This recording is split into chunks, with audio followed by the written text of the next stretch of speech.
I never imagined I would be the person writing something like this. Yet here I am. It feels almost unreal.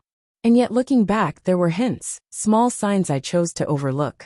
Even so, nothing could have prepared me for what I eventually discovered. Kate and I have been married for 7 years. We're both in our mid-30s, living what most would call a good life. A beautiful house in a great neighborhood, stable careers. I own a thriving construction company, and Kate works in pharmaceutical sales, pulling in a solid income, though she travels often. From the outside, we seemed like the picture of success and happiness. But appearances, I've learned, can be deceiving. Things started to shift about 3 years into our marriage, after Kate's father died suddenly of a heart attack at just 58. His unexpected passing left her mother struggling financially, as he had little in savings and no life insurance. Kate took it hard. From that moment on, she became almost obsessed with the idea of financial security. She insisted that we both take out significant life insurance policies. It seemed reasonable at the time, considering what her family had been through. I agreed to a $2 million policy with Kate as the beneficiary, while she took out a $500,000 policy with me as hers. Over time, she would occasionally make offhand remarks about the importance of being covered if anything happened to me. Initially, I chalked it up to her lingering anxiety after her father's death. But as the years passed, something about it began to unsettle me, although I never let the thought settle long enough to act on it. Last Sunday, we hosted our annual summer barbecue for Kate's family. Around 20 people gathered in our backyard. Her mother, her sister Emily, her brother-in-law, cousins, everyone was there. While I tried to be the perfect host, I always felt somewhat out of place around them.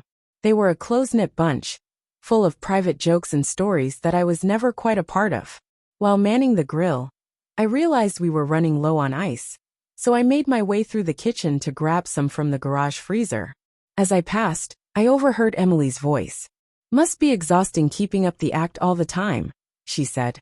Kate's response was a punch to the gut. "You get used to it," she replied, her tone colder than I'd ever heard. "Besides, it's not forever. When he dies, you'll finally be free and rich." I froze. My heart felt like it stopped in my chest. I stood there hidden listening. Kate laughed, a sound so casual it made me sick. "The policy's worth more than he is," she added, followed by more laughter from both of them. I stood there for what felt like an eternity, before I forced myself to move. I grabbed the ice, returned outside, and continued smiling and hosting, pretending I hadn't just overheard my wife plotting her life without me, as though my death were just a financial event she was patiently waiting for. For the next few hours, I laughed when expected, poured drinks, and even sat beside Kate, who draped her arm around me and talked excitedly about a vacation we were planning.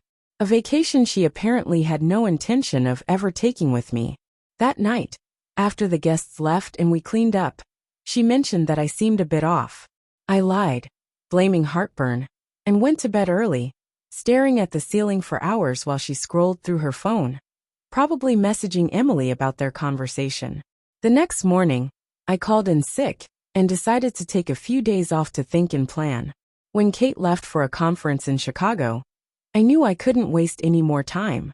My first call was to Michael, my lawyer, who manages my business affairs. I laid everything out for him. He was immediately concerned and told me not to confront Kate yet. Instead, he advised me to gather evidence and quietly protect myself. Next, I contacted Phil, my insurance agent and a longtime friend. I told him everything. He didn't dismiss my concerns. Instead, he took them very seriously. He said he would make a few calls and promised to get back to me in a few days. During the 3 days Kate was away, I moved quickly. I met with Michael and another lawyer specializing in family law. I documented every comment I could recall from Kate over the years regarding my life insurance. Under legal guidance, I installed security cameras inside our house, placed in locations that were entirely lawful. I had my IT technician quietly check my food, drinks, and personal care items for anything suspicious. I shifted half of the funds from our joint accounts into an individual account under my name, something Michael assured me was legal under our state's laws. I also filed to have the beneficiary on my life insurance policy changed. from Kate to a trust managed by my parents. Additionally, I contacted the insurance company's fraud department. To my surprise, they took immediate interest. Apparently, Kate had, over the years, made multiple inquiries into the policy. Questions about payout timelines, how deaths were investigated, and under what conditions a payout might be denied. Innocent enough if asked once, but taken together, the pattern raised major red flags.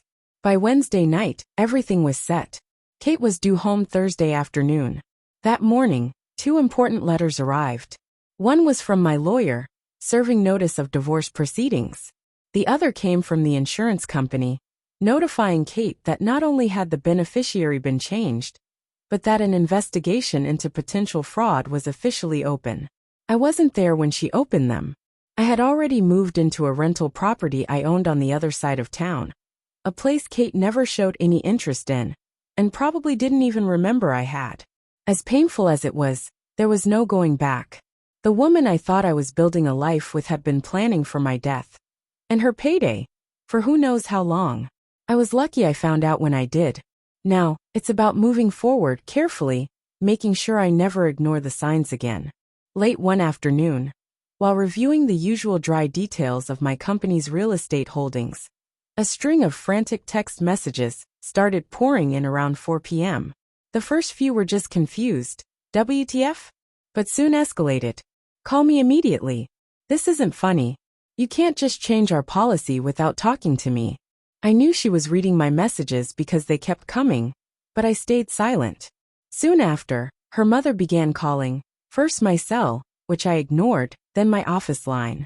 My assistant, who had been briefed on the situation, told her politely that I was unavailable. She later told me that Kate's mother had been flipping between fury and sobbing, insisting it was all a misunderstanding, and begging that I call Kate back immediately. By evening, Kate's tone had changed dramatically. Babe, I don't know what you think you heard. It was just stupid sister talk. Emily and I sometimes make dark jokes. It doesn't mean anything. Please come home. We need to talk. You're scaring me. Her mother called my phone 17 times that night. At 10 p.m., I finally sent her a text. Margaret, there's nothing to discuss. I heard exactly what was said. Please respect my decision. She replied within seconds. You're tearing this family apart over a stupid joke. Kate loves you. She would never hurt you. I didn't answer. The next day, Friday, Kate appeared at my office. My assistant intercepted her in the lobby and calmly explained that I was unavailable. Kate caused such a commotion that security had to remove her from the building. That was 2 weeks ago. Since then, Kate has run through every possible tactic: anger, begging, denial, threats. And now it seems she's enlisted her entire family to convince me to speak with her. I've ignored every attempt. All communication now goes through my attorney. Divorce proceedings are underway, and the insurance company is continuing its investigation into the inquiries she made about my life insurance policy. Emily sent me a long, emotional email trying to paint their conversation as harmless banter, insisting I was destroying Kate's life over a joke. I didn't respond. I simply forwarded it to my lawyer. Kate's mother, Margaret, has been the most persistent. After the calls stopped, she showed up in person. I was out inspecting a new development project when I saw her, completely out of place among the bulldozers and scaffolding in her neat, country club-style outfit. She looked at me with desperation and said, "She's not sleeping, she's not eating." As if that was supposed to make me feel guilty, she pleaded. "Whatever you think you heard, you're wrong. My daughter loves you." I looked at her, the woman who raised someone who could joke so casually about her husband's death, and felt only pity. "Margaret," I said, "your daughter told her sister that my life insurance policy is worth more than I am. That when I die, she'll finally be free. There's no way to mishear that." She tried to brush it off, saying it was dark humor. "You know how girls talk." "No, I don't," I replied. "I don't think wives usually joke about how great it'll be when their husband dies." I asked her to leave. She tried to say more, but my crew chief had already called security. As she was escorted off the property, she called back over her shoulder, "You're throwing away 7 years over one mistake." But it wasn't just one comment. It was a moment of truth. An unfiltered glimpse into who Kate really was. Someone who could laugh about my death, who saw me as more valuable dead than alive. I sometimes wonder if I overreacted.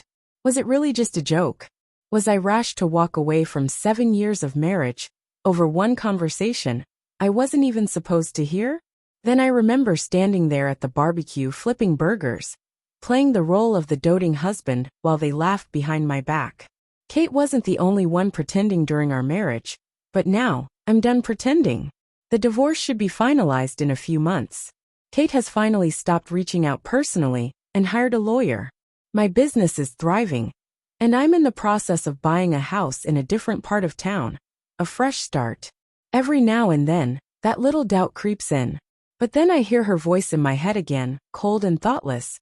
The policy's worth more than he is. And I know I made the right decision.